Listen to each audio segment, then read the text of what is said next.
சின்னையா, ஆ நீங்க இன்னும் தூங்கலையா? தூங்குறதா? இந்த வீட்ல நடக்கிறதெல்லாம் நினைச்சா எப்படி தூக்கம் வரும்? ஆமா, நீ யாரு? துர்கான்னு சொன்னா மட்டும் ஆமான்னு ஒத்துக்க போறீங்களா? ஆனா நான் தான் துர்கா. ஆ சரி, நம்பிட்டேன். சரி, என்ன இந்த நேரத்துல? என் துணிமணி எல்லாம் இங்க தானே இருக்கு. ம், அத சொல்லிட்டு தானே ரெண்டு பேரும் என் ரூமுக்கு வந்துகிட்டே இருக்கீங்க. அதுக்கு என்ன பண்றது சின்னையா? என் கூட போட்டி போடணும்னு அவளும் இப்படி பண்றா, நான் என்ன பண்ணுவேன்? ஆ இப்படியே மாத்தி புலம்பிட்டு இருங்க.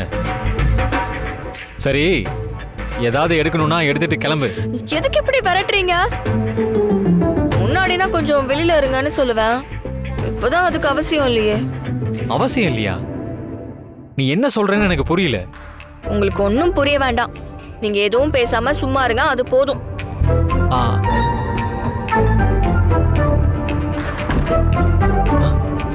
ஏய் ஏய், இப்ப எதுக்கு கதவை சாத்துற? ஆ அதுவா?